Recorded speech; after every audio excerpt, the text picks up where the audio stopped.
ستيج. ايوه كده 10/7 2090 للعالم انا خرجت، فبدأت اعبر عن رأيي وسط الناس انا ظهرت، وللغرض انا رفضت فاتكتبت واترفضت، ومنهم اتسألت من اين انت جئت، فقلت انا اتجمعت من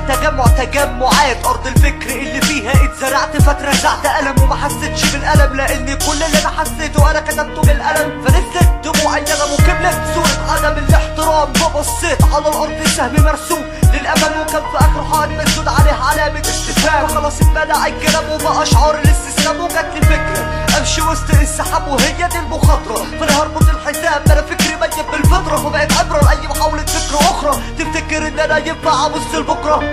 حدث بالفعل جوا دوامة الحياة، انسان حب يفكر جوا الدنيا فانتهى، فبقى المصب لا لكل عقل تهدى، فبايدك انت بس انك تغير الاتجاه. حدث بالفعل جوا دوامة الحياة، انسان حب يفكر جوا الدنيا فانتهى، فبقى المصب لا لكل عقل تهدى، فبايدك انت بس انك تغير الاتجاه. سألت عن التفكير قالوا لي عنصر من العقل اتلغى، فسألت عن الضمير قالوا لي بكل نفس اتنحى، ولما سألت عن الصدق قالوا لي في نص الصحراء اختفى، فقلت فين اتفق قالوا لي ده خلاص اتفق خلوني، وبصيت طفى في ثانية لما حاولت الا عند الحالة الدنيا الفانية، لقيت نفسي بلف في دايرة كانت مقفولة ممسوكة، الكفوف كانت عليها مجموعة، فكل الناس بقت مصدومة والأفواه بقت مكتومة، والعملية كانت محسومة ان العين تكون مملوءة بالدموع، بعد شهور فن الخضوع احترف الطاغي وخلى الفكر شيء ممنوع، وانت ارجع لحظة رجوع وصرخت وصوتي ما كان مسموع، وده شيء من نفس النوع ده اللي اتطبق على كل قنوع، ان حقه يكون منزوع بقى مرفوض ومش مسموع، والذول مش طلوع لخط سيره فقال خيره اللي بالدنيا كان بيجيله،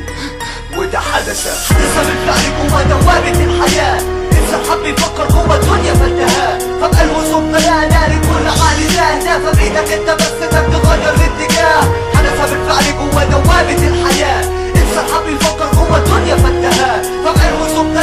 لكل عقل تهدى، فبايدك انت بس انك تغير الاتجاه. حدث بالفعل جوا دوامة الحياة، انسان حب يفكر جوا الدنيا فانتهى، فبقى الوصول لا لكل عقل تهدى، فبايدك انت بس انك تغير الاتجاه. حدث بالفعل جوا دوامة الحياة، انسان حب يفكر جوا الدنيا فانتهى، فبقى الوصول لا لكل عقل تهدى، فبايدك انت بس انك